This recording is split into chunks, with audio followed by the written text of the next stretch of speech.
प्रधानमंत्री का semi conductor mission पर जोर। अहमदाबाद के सानंद में केएन सेमीकोन प्लांट का किया उद्घाटन। Make in India, make for the world को मिलेगी रफ्तार। गुमला के बिशुनपुर में किसान मेले का आयोजन। कृषकों को कृषि तकनीक और योजनाओं की मिली जानकारी। रक्षा राज्य मंत्री संजय सेठ ने प्रगतिशील किसानों को किया सम्मानित। रामगढ़ में जेईई मेंस परीक्षा में फर्जीवाड़े की साजिश का खुलासा। लैब में कंप्यूटर से छेड़छाड़ मामले में 3 पकड़ाए। पलामू में 216 किलो डोडा के साथ 2 तस्कर गिरफ्तार। और रांची में कल से दिखेगा महिला हॉकी का रोमांच। सब जूनियर महिला राष्ट्रीय चैंपियनशिप में टीमों के बीच होगी श्रेष्ठता की जंग। 12 अप्रैल को खिताबी मुकाबला।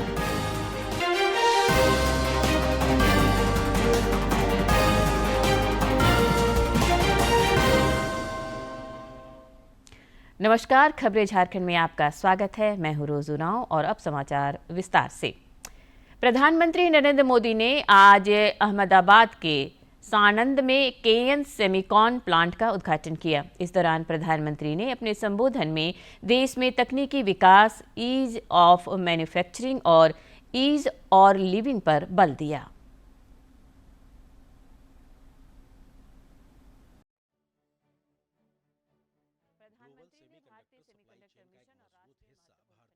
केन्स के संयंत्र का उद्घाटन प्रधानमंत्री नरेंद्र मोदी ने गुजरात के साणंद में किया। ये संयंत्र outsourced semiconductor assembly and test को समर्पित है। संयंत्र के सभी चरण पूरे होने के बाद इसकी उत्पादन क्षमता प्रतिदिन 63 लाख यूनिट होगी। प्रधानमंत्री नरेंद्र मोदी ने इसे शानदार गर्व का पल बताया और कहा कि आने वाले दिनों में भारत की बहुत सारी कंपनियां ग्लोबल कोलैबोरेशन के माध्यम से दुनिया को एक मजबूत सेमीकंडक्टर सप्लाई चेन देने जा रही हैं। साणंद और सिलिकॉन वैली के बीच नया ब्रिज सा बन गया है। कैलिफोर्निया की कंपनी के लिए साणंद का ये प्लांट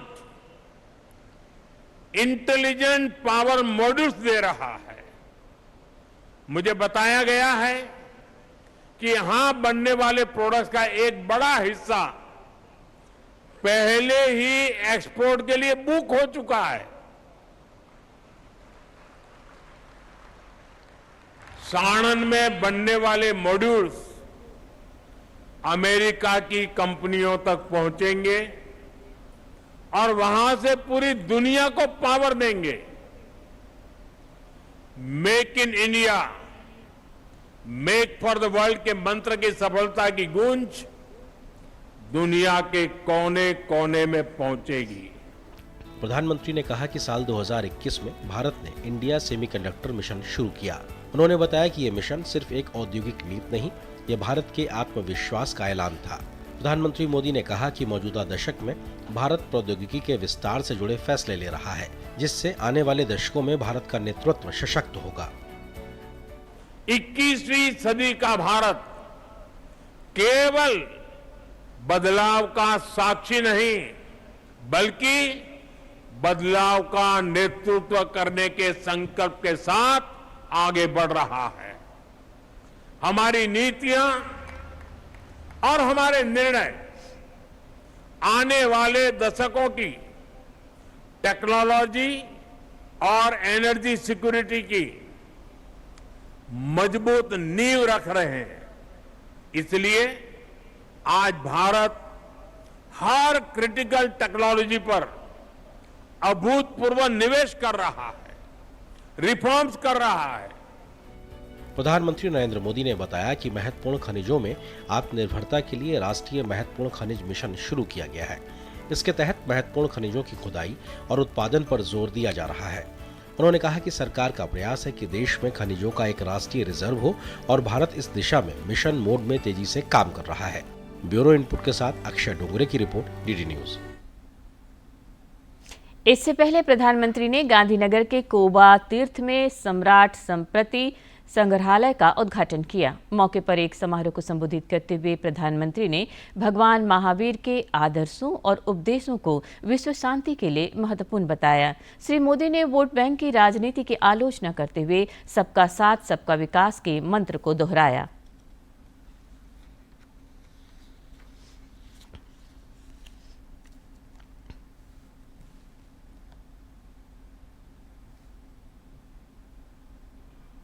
आजादी की लड़ाई के इतिहास को भी समग्र रूप में सामने लाने के लिए सार्थक कार्य हुए हैं।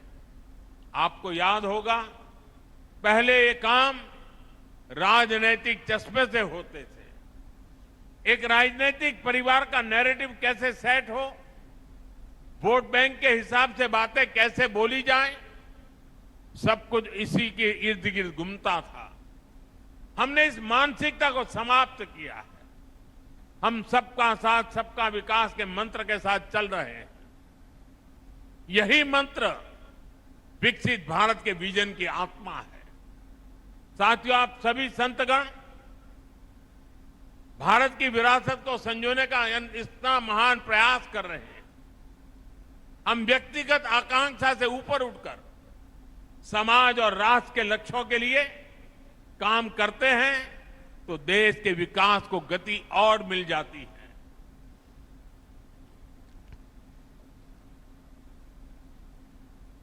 नेता प्रतिपक्ष बाबूलाल मरांडी ने शराब घोटाला मामले पर एक बार फिर राज्य सरकार को घेरते हुए कटघरे में खड़ा किया है। उन्होंने लोक भवन में राज्यपाल संतोष कुमार गंगवार से आज मुलाकात कर एसीबी को 750 करोड़ रुपए से अधिक शराब घोटाला मामले में तुरंत चार्जशीट दाखिल करने के लिए निर्देश देने का आग्रह किया।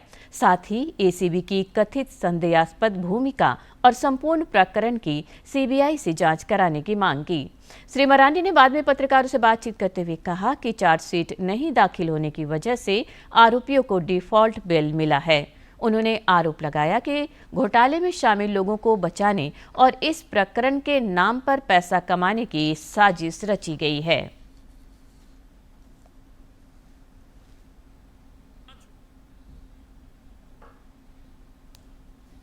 में कितने लोग शामिल हुए हैं?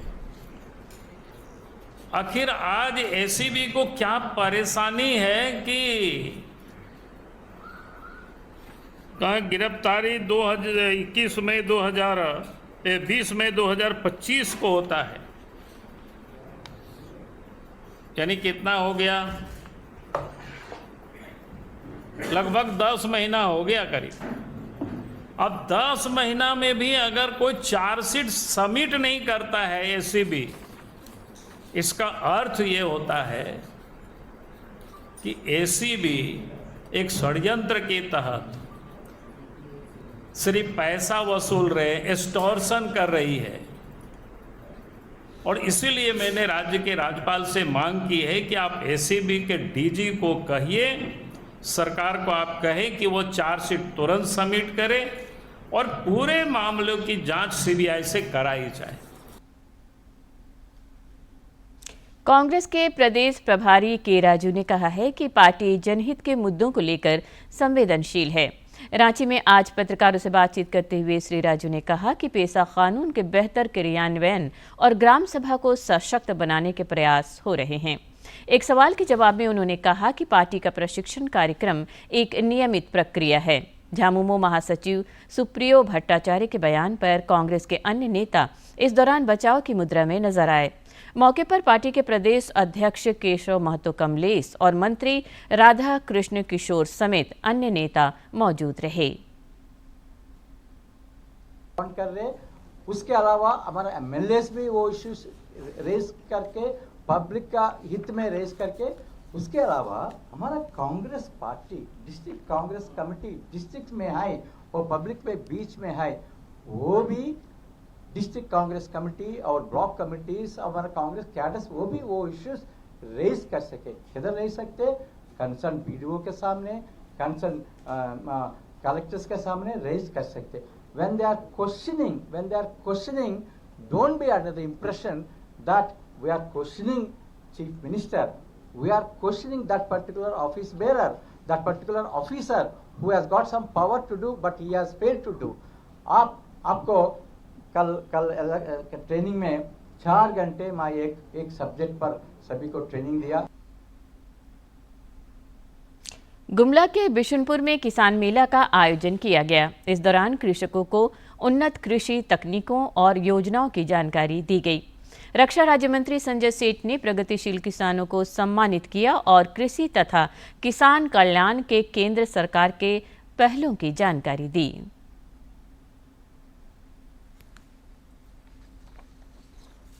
गुमला जिले के बिशुनपुर स्थित विकास भारती कृषि विज्ञान केंद्र आज किसानों की उम्मीदों और नवाचार का केंद्र बना रहा। अवसर था भारतीय सरसों अनुसंधान संस्थान द्वारा आयोजित 1 दिवसीय किसान मेले का। केंद्रीय रक्षा राज्य मंत्री संजय सेठ ने मेले में लगे विभिन्न स्टॉल्स का बारीकी से निरीक्षण किया और वैज्ञानिकों से खेती की बारीकियों पर चर्चा की। सब बहिन मान के जमा सरहूल के भी जमा जो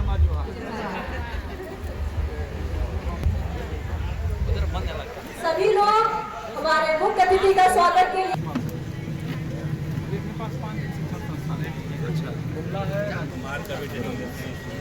तो बहुत हम मेले के उपरांत पत्रकारों से बातचीत करते हुए संजय सेठ ने केंद्र सरकार की प्रतिबद्धता दोहराई। उन्होंने कहा कि प्रधानमंत्री नरेंद्र मोदी के विजन में किसान सर्वोपरि हैं और पीएम किसान से लेकर फसल बीमा जैसी योजनाओं का सीधा लाभ अब बिचौलियों के बिना सीधे किसानों के खातों तक पहुंच रहा है। मिला था और ये सौभाग्य है कि देश में लगभग 9 करोड़ 32 लाख किसानों को 9 करोड़ 32 लाख किसानों को किसान सम्मान योजना के तहत 2,000 रुपए करके 6,000 रुपए प्रधानमंत्री मोदी दे रहे हैं। 6,000 रुपया किसान के खाते में आता है। 6 पैसा भी कोई लीकेज नहीं, कोई दलाली नहीं, कोई बिचौलिया नहीं। कार्यक्रम के दौरान जिले के उन किसानों को मंच पर सम्मानित किया गया जिन्होंने अपनी मेहनत और आधुनिक तकनीक के समन्वय से कृषि क्षेत्र में नए आयाम स्थापित किए हैं। तकनीक और सरकारी योजनाओं का यह मेल निश्चित रूप से झारखंड के ग्रामीण क्षेत्रों में कृषि क्रांति का सूत्रपात करेगा। गुमला से नरेश की रिपोर्ट। गिरिडीह में सीसीएल के महाप्रबंधक गिरीश चंद्र राठौर ने प्रेस वार्ता आयोजित कर चालू वित्तीय वर्ष के निर्धारित लक्ष्यों की उपलब्धियां साझा की। उन्होंने बताया कि सीसीएल गिरिडीह क्षेत्र ने लगभग 6 लाख टन कोयला उत्पादन के लक्ष्य को छुआ है। इसके अलावा निगमित सामाजिक उत्तरदायित्वों का निर्वहन भी बेहतर तरीके से किया। गिरिडीह सीसीएल कार्यालय में आज आयोजित प्रेस वार्ता के दौरान महाप्रबंधक गिरीश चंद्र राठौर काफी उत्साहित नजर आए।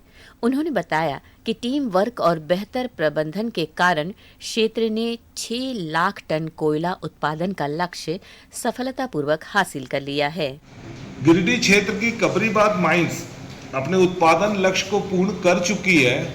समय से पहले हमें अपने 6 लाख के उत्पादन लक्ष्य को छूना था, जो हमने उसे कर लिया है। इस हिसाब से हम लास्ट ईयर जैसे ही 6 लाख का उत्पादन पूरा कर चुके हैं। प्रेस वार्ता के तत्काल बाद जीएम ने स्थानीय जनप्रतिनिधियों के साथ एक महत्वपूर्ण समन्वय बैठक की। जीएम ने जनप्रतिनिधियों को आश्वस्त किया कि क्षेत्र में विकास कार्यों में तेजी लाई जाएगी और स्थानीय लोगों की शिकायतों को प्राथमिकता के आधार पर दूर किया जाएगा। गिरिडीह ओपन कास्ट की निविदा प्रक्रिया पूरी हो चुकी है और कॉन्ट्रैक्टर से आशा की जा रही है कि अगले महीने मशीन ला करके वो अपना उत्पादन कार्य शुरू करे और मुझे पूरा विश्वास है कि अगले महीने ये माइंस भी चालू हो जाएगी। बैठक में शामिल जनप्रतिनिधि शिवनाथ साव ने बताया कि सीसीएल प्रबंधन ने क्षेत्र के विकास के लिए सुझाव मांगे थे। उन्होंने क्षेत्र में बंद पड़ी ओपन कास्ट माइंस को पुनः शुरू करने की पुरजोर मांग की है, जिस पर प्रबंधन ने सकारात्मक रुख दिखाया है। जब उत्पादन बढ़ेगी, क्षेत्र में सीसीएल अपने लक्ष्य को पूरा करने में सफल होंगे, तो इस क्षेत्र में निश्चित रूप से सीसीएल के कई सारे विकास योजनाएं हैं, जैसे सामाजिक दायित्व निर्वहन के तहत एनसीआरएपी के तहत कई विकास योजनाएं संचालित होती है, जो क्षेत्र में लोगों को लाभ मिलेगा और उससे लोग लाभान्वित होंगे। सीसीएल प्रबंधन और जनप्रतिनिधियों के बीच बना यह बेहतर समन्वय गिरिडीह के औद्योगिक और सामाजिक विकास के लिए एक सुखद संकेत है। कंपनी ने दोहराया है कि वह अपने सामाजिक दायित्वों CSR के निर्वहन के लिए पूरी तरह प्रतिबद्ध है। गिरिडीह से निशान की रिपोर्ट। हाईकोर्ट में सहायक आचार्य नियुक्ति से जुड़े मामले की सुनवाई हुई। इस दौरान अदालत ने कहा कि झारखंड कर्मचारी चयन आयोग JSSC ने 97 अभ्यर्थियों के सफल होने की पुष्टि की है, लेकिन इसके बावजूद भी इन्हें नियुक्त नहीं किया गया है। कोर्ट ने इन सफल अभ्यर्थियों के नाम तुरंत अनुशंसा किए जाने का निर्देश दिया। अदालत ने कहा कि अनुशंसा के बाद यदि वे अन्य सभी शर्तों को पूरा करते हैं तो उन्हें नियुक्ति पत्र जारी किया जाए। सुनवाई के दौरान शेष याचिकाकर्ताओं के मामले में विस्तृत सुनवाई के लिए समय मांगा गया, जिसे कोर्ट ने स्वीकार करते हुए मामले की अगली सुनवाई 2 सप्ताह बाद तय की। पूर्व टेनिस खिलाड़ी लिएंडर पेस ने आज नई दिल्ली स्थित भाजपा मुख्यालय में पार्टी की सदस्यता ग्रहण की। इस दौरान केंद्रीय मंत्री किरेन रिजिजू और सुकांत मजूमदार सहित पार्टी के अन्य नेता मौजूद रहे। उन्होंने लिएंडर पेस का स्वागत और अभिनंदन किया।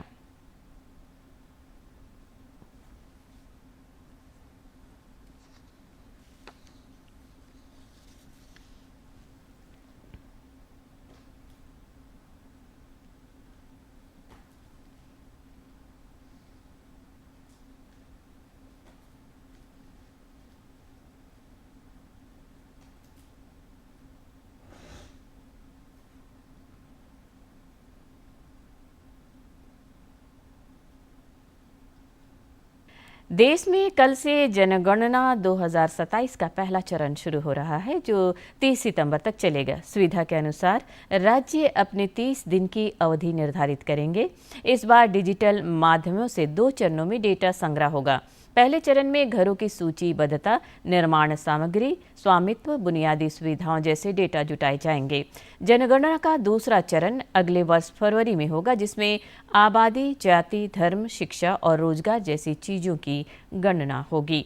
इधर जनगणना 2027 के तरीकों को लेकर भारत के रजिस्ट्रार जनरल और जनगणना आयुक्त मृत्युंजय कुमार नारायण ने बताया कि यह जनगणना पिछली जनगणना से कई मायनों में अलग होगी। जनगणना 2027 कई मायनों में जनगणना 2011 से अलग है। अगर ऐसे कुछ मायनों की बात करें तो तीन का हम नाम ले सकते हैं। पहला, जिस प्रकार से हम जनगणना में आंकड़े संग्रहित करते हैं। जनगणना 2011 में आंकड़े फिजिकल पेपर पे, कागज पे इकट्ठा किए गए थे और उसके बाद उसको स्कैन करके डिजिटाइज किया गया था। इस बार 2027 में डिजिटल माध्यम से हो रही है। इसमें प्रगणक घर घर अपने मोबाइल फ़ोन या डिजिटल डिवाइस लेकर के जाएंगे और उसमें मोबाइल एप्लीकेशन पे सीधे आंकड़े दर्ज करेंगे। महावीर जयंती को लेकर राज्य भर में जैन धर्मावलंबियों द्वारा आज शोभा यात्रा निकाली गई। रांची में भी महावीर जयंती का आयोजन धूमधाम से हुआ। डोरंडा महावीर मंदिर में भगवान महावीर जन्म कल्याणक महोत्सव में मेयर रोशनी खलको भी शामिल हुई। इस दौरान उन्होंने महावीर जयंती की शुभकामनाएं दी और भगवान महावीर के आदर्शों और उपदेशों को आत्मसात करने की अपील की। जैन श्वेतांबर समाज के मुनि ने विश्व शांति की कामना की। मौके पर बड़ी संख्या में जैन धर्मावलंबी मौजूद रहे।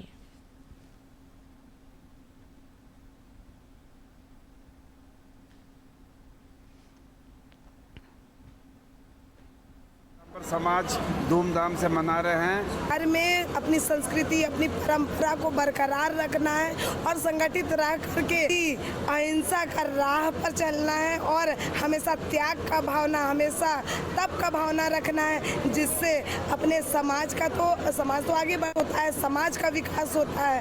तो ये समाज हमेशा हमें आगे निरंतर आगे बढ़ने की प्रेरणा देता है। और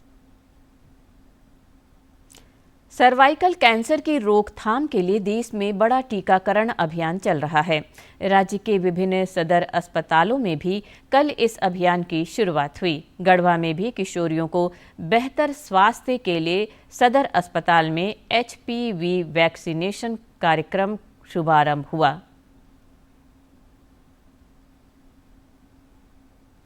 गढ़वा सदर अस्पताल में HPV वैक्सीनेशन कार्यक्रम का शुभारंभ उपायुक्त दिनेश कुमार यादव और civil surgeon doctor John F Kennedy ने संयुक्त रूप से की। उपायुक्त दिनेश कुमार यादव ने इसे किशोरियों के स्वास्थ्य सुरक्षा की दिशा में महत्वपूर्ण कदम बताया। जो सरकार की तरफ से दिया जा रहा है ह्यूमन पैपिलोमा वायरस वैक्सीन, ये सभी लोग लें और जिनका उम्र 14 वर्ष हो चुका है, 15 वर्ष नहीं हुआ है, वो सभी बच्चियां आकर के हमारे सामुदायिक स्वास्थ्य केंद्र में, हमारे सब डिविजनल हॉस्पिटल में और हमारे सदर अस्पताल गढ़वा में ये वैक्सीन ले सकते हैं, निःशुल्क वैक्सीन। वहीं civil surgeon doctor John F Kennedy ने HPV वैक्सीनेशन की विस्तार से जानकारी दी। उन्होंने बताया कि केंद्र सरकार की ओर से ये टीका निःशुल्क उपलब्ध कराया जा रहा है और जिले की सभी किशोरियों से अपील है कि वे अपने नजदीकी स्वास्थ्य केंद्र पर जाकर ये टीका जरूर लगवाएं। महिलाओं में कैंसर का तो एक बार कैंसर हो जाता है, उसके बाद में बहुत कुछ नहीं किया जा सकता, लेकिन ये प्रिवेंटिव स्टेज है जिसमें कि आप कैंसर होने से पहले ही रोक सकते हैं। तो सभी से मेरा अनुरोध है कि गांव में, टोले में इसका प्रचार प्रसार करें। इस कार्यक्रम के जरिए जिले में HPV वैक्सीनेशन को लेकर जागरूकता बढ़ाने की पहल की गई है। स्वास्थ्य विभाग को उम्मीद है कि अधिक से अधिक किशोरियां इस अभियान से जुड़ेंगी और अपने स्वास्थ्य को सुरक्षित करेंगी। गढ़वा से बिजेंद्र तिवारी की रिपोर्ट। रामगढ़ में JEE मेंस परीक्षा शुरू होने से ठीक पहले एक बड़े फर्जीवाड़े का खुलासा हुआ है। राधा गोविंद विश्वविद्यालय के लैब में 3 लोग कंप्यूटर से छेड़छाड़ करते पाए गए, जिसके बाद उन्हें गिरफ्तार कर लिया गया। बताया जा रहा है कि लैब के तकनीशियन ने कुछ बाहरी लोगों को देखा जो कंप्यूटर मॉनिटर बदल रहे थे। पूछे जाने पर उन्होंने इसे आधिकारिक प्रक्रिया बताया। हालांकि बाद में उनके दावे झूठे साबित हुए। उसके बाद फर्जीवाड़ा की साजिश रचने वाले ये तीनों गिरफ्तार कर लिए गए। इनके पास से पुलिस ने करीब 70 कंप्यूटर, 1 4 पहिया वाहन और मोबाइल जब्त किए।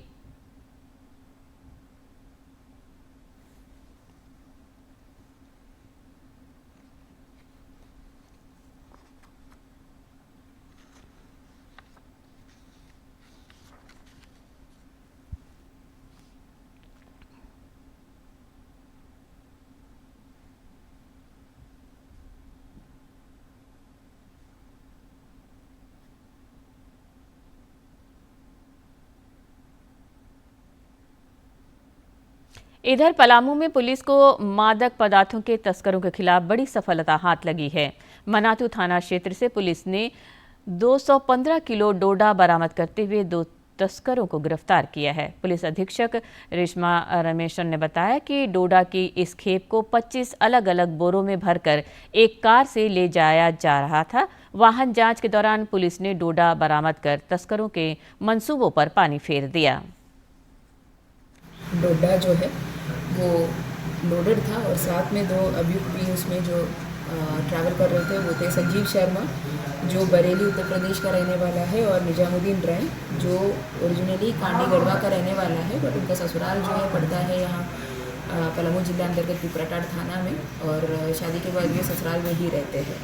तो इन दोनों का जो है गिरफ्तारी करके न्यायिक अभिरक्षा में भेजा जा रहा है। रांची में कल से महिला हॉकी का रोमांच देखने को मिलेगा। 16वीं हॉकी इंडिया सब जूनियर महिला राष्ट्रीय चैंपियनशिप की कल से रांची में शुरुआत हो रही है। इस दौरान विभिन्न टीमों के बीच श्रेष्ठता की जंग होगी। फाइनल मुकाबला 12 अप्रैल को खेला जाएगा।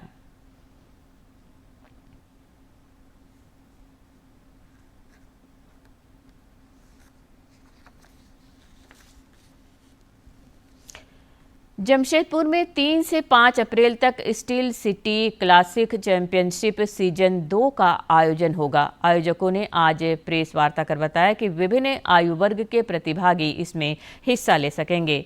विजेताओं को आकर्षक नगद पुरस्कार, ट्रॉफियां और अन्य पुरस्कार प्रदान किए जाएंगे। इस चैंपियनशिप में बॉडी बिल्डिंग और पावर लिफ्टिंग जैसे फिटनेस इवेंट आयोजित होंगे।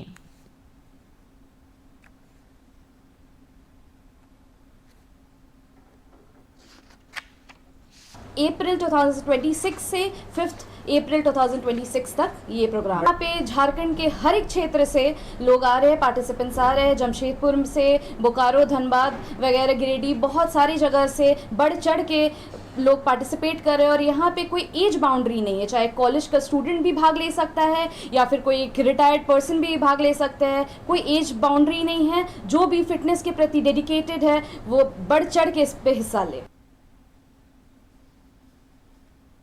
अंत में मुख्य समाचार एक बार फिर।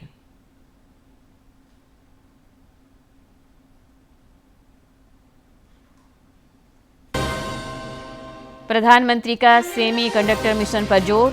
अहमदाबाद के सानंद में केएन सेमीकोन प्लांट का किया उद्घाटन।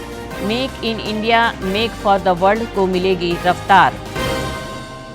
गुमला के बिशुनपुर में किसान मेला का आयोजन। कृषकों को कृषि तकनीक और योजनाओं की मिली जानकारी। रक्षा राज्य मंत्री संजय सेठ ने प्रगतिशील किसानों को किया सम्मानित। रामगढ़ में जेईई मेंस परीक्षा में फर्जीवाड़े की साजिश का खुलासा। लैब में कंप्यूटर से छेड़छाड़ मामले में 3 पकड़ाए। पलामू में 216 किलो डोडा के साथ 2 तस्कर गिरफ्तार। और रांची में कल से दिखेगा महिला हॉकी का रोमांच। सब जूनियर महिला राष्ट्रीय चैंपियनशिप में टीमों के बीच होगी श्रेष्ठता की जंग। 12 अप्रैल को खिताबी मुकाबला।